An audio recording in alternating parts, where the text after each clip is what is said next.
Welcome to The Backstory, a podcast from the North Dakota News Cooperative that takes an in-depth look at the stories we're reporting for you. I'm Sabrina Halverson, CEO of the North Dakota News Cooperative. Joining me is Michael Standaert, our lead reporter.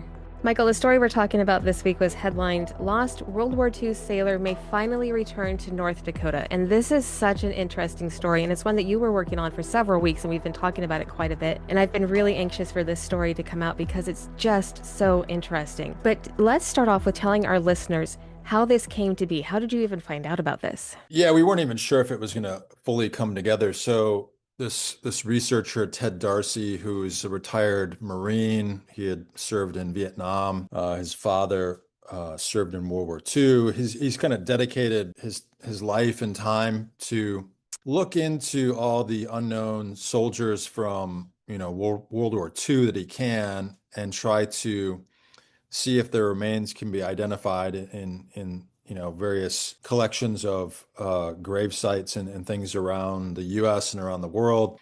So he reached out with a name of someone from North Dakota, Orlan Robert Cool, and he said he'd been trying to find the relatives of this person in Newburg, North Dakota. Hadn't been able to come across anyone yet, because he was pretty certain that this person was Orlan Robert Cool, and his remains are in Long Island National Cemetery in New York. And this person had died pretty early. Once the U.S. got into the war, he was one of the first batch of people to pass away. Their USS Pollux ship sank off of Newfoundland in a February 18th winter storm, kind of a freak storm, along with another ship, the USS Truxtun.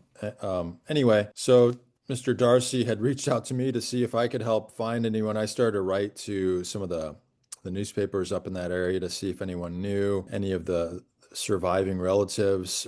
Didn't really hear back much. And then I was like, well, I should circle back to Murray Sagsveen, who I had done a story on and kind of with about his work in documenting the rural cemeteries around North Dakota, because he knows everyone in all these small towns, especially on the western half of the state. So I reached out to him. He did some digging into the records that he uses to kind of chronicle these cemeteries, and he found Orlan Robert Cool's gravesite in Newburg, and he found an obituary as well.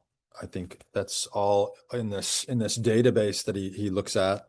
And so I was asking if he knew anyone from the community or any congregations up there. So he wrote to a congregation in Newburg to see if they would talk about it at their Sunday service, to ask if anyone knows any relatives of the Cool, of Orlan Robert Cool that survived. And someone at that meeting knew the niece of Orlan Robert Cool, and that niece, Gayle Peterson, lives in St. Paul now. And so a note was passed to her, and she called me, and I put her in touch with Mr. Darcy, and they've kind of gone from there. Since that discussion, they found that another relative had given a DNA sample a couple of years ago, several years back, as part of a process to try to identify her uncle, but that had never gone forward. And Mr. Darcy was kind of looking into that to see why it never went forward. He said that a lot of times they do these group investigations where, okay, it's like the Arizona or some kind of very famous site, and they'll try to collect as many samples from people related to that, and then investigate any remains they have to see if they can, find an accurate picture of whose remains are whose. And they don't often do kind of individual cases. So with this one, the remains that are buried in the Long Island National Cemetery had been moved from this Fort McAndrew up in Newfoundland years back, and then interred there, and no one had really done much with them. People knew they were there. Families didn't know. The Army and Armed Services knew these people were there. They just hadn't gotten to the point of, okay, this person is this person, this person is this person. So in researching it, Mr. Darcy said he was pretty certain that this was likely Orlan Robert Cool. There was a ring in the property that was collected. It was, ORC. There were a few other rings from other ones that matched initials of other sailors who had died in those wrecks of the Pollux and the Truxtun.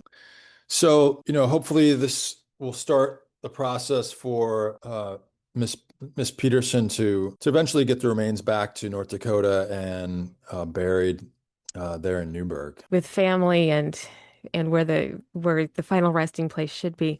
This has been such an interesting story and there's a lot of really tragic elements to this as well, especially within the family dynamic and wartime, Mm, of course, is tragic, but yeah. it's such an interesting story. Shocking thing to me when I was speaking to Gayle, because, she hadn't really heard too much about Orlan. She knew that his death was very hard on her grandfather, Orlan's father. And this was because, so Orlan was the youngest son of four sons, and there were three sisters. One of those is Gayle's mother. But one of the older sons had died, I think, in 1937 in some accident. And then the youngest son was 17. He was a valedictorian and he wanted to join the war. And so his father had to sign off on his enlistment papers because he was underage at the time he went to the Great Lakes Naval Training Station. And then he ends up being one of the first casualties in the war once America had joined.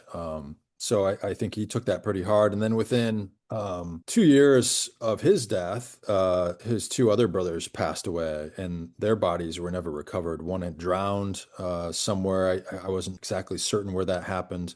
And another one had been down, working in South America, or South or Central America, I think South America, and had died. And the father, I didn't get into this in the story. It was going to get too far down a rabbit hole. The father went down there to try to recover his body, but was never able to get that, and never really able to get that back. So only one of the brothers out of the four was ever buried there in Newburg, and the three others were, just missing. And so, I think it's pretty meaningful for Gayle to get her uncle's remains back and properly buried there. Yeah, man, my heart really hurts for that father going through so much. And you talked about it in the story how he felt responsible for signing off on his 17. And it's such an honorable thing to go and you know, to be in the military, to protect our country. But to know that you're the parent who signed off and said it was okay, and then a year later your son is gone, I can't even imagine. And then to go through all these other tragedies, just that family story itself is such a story. But the Yeah. idea of like you mentioned, there are other soldiers who were Yep. never found from North Dakota. And so maybe this will help lead to those families getting their closure and their families members back home as well. Yeah, so one thing we've included in the story is a list of 10 other names who Mr. Darcy is also looking into at this moment. He's pretty certain that these individuals can be identified from remains, he's been able to locate. There's about 350 other North Dakotans on this list of, missing, but these 10 he's pretty certain about. But the issue now is he needs to find relatives of these people that will submit to a DNA test and then put it through the Department of POW and MIA accounting agency that looks into it. So they need a DNA sample, then they can go to the remains and try to verify it. And then once that's done, they can have the process of removing the remains from wherever they're at and then sent back home and have a proper ceremony and memorial burial for these soldiers. So, hopefully people will see some of the names and recognize names. I recognized one name from a teacher that's taught one of my children, and I've reached out to her to see if this might be a relative of hers, or if, someone in her family. I haven't heard back yet, but I think it's helpful to get those names out there because some of these people probably have never realized that they can potentially reclaim these remains. So I think that's important to help people try to connect that way. Yeah. It is, and you're right. There, a lot of these families don't know. We're talking so many years later, so many decades later. They may not know that they can, go and find the remains for their great uncle who died Yep. in the war and was never brought back home. So it is it's really interesting. And looking at this also from the other side of what we do here at the Backstory and talk about how the media works and things, this is a great example of one of the ways that local media can serve the community too, because the man who does this researching came to us and said, "Hey, can you guys help me spread this word? I'm looking for this person." And that's exactly what you did. And you made this connection happen. And that's like ground level full, serving the community, even as a media person. And I really love that aspect of this job. Yeah, I mean, when that happens, it's very, it's great to bring something like that to the communities because, there can be a news story or something about something and it's not really connected to people all that much in some ways sometimes. But, something like this, you can actually, reach out and make connections and really, have some meaning in people's lives. So I think stories like that are important. Yeah, they are. Absolutely. I agree. So again, family members who may have long lost family from the wars, they can find the contact information through this article and maybe get some wheels turning. Yep. All Yeah, right. no, it's I think I mean there's like 10 names, so and there's details about where they served and where they were lost. So, hopefully that will spark some connections and they can reach out to Mr. Darcy. There's information about that. If that doesn't work, they can even reach out to me. I'm happy to try to facilitate that too. So All right. Thank you. Great. Anything else that you want our listeners to know about this article? no, I mean it's just the story of the family itself is very fascinating, and that could Yeah. make you could write some kind of novel or something about that, Yeah, agreed. or story about just that kind of tragedy and heartbreak and kind of what went after. So I mean, it was interesting talking to Gayle too. It's like all these boys were very adventurous. That's kind of what they didn't want to sit and farm in North Dakota. They kind of tried to spread out. One in South America, one in the Navy, and in other ways. So that aspect of it is also pretty fascinating too. And it's hopefully the remains of Orlan can come back and that can be settled for the family. And if that does happen, if this goes through and they find out that it was him and they bring him back, will we be doing a follow-up article on that? I'd love to. I'd love to do Yeah. that. And there's another soldier who had also recently been, identified, and that service will be in June. And that information's in the story for people to look into as well. Great. Thank you, Michael. And once again, that story was headlined, "Lost World War II Sailor May Finally Return to North Dakota." You can read that story on our website at newscoopnd.org or in one of our local newspaper partners. For the North Dakota News Cooperative, I'm Sabrina Halverson. This has been The Backstory.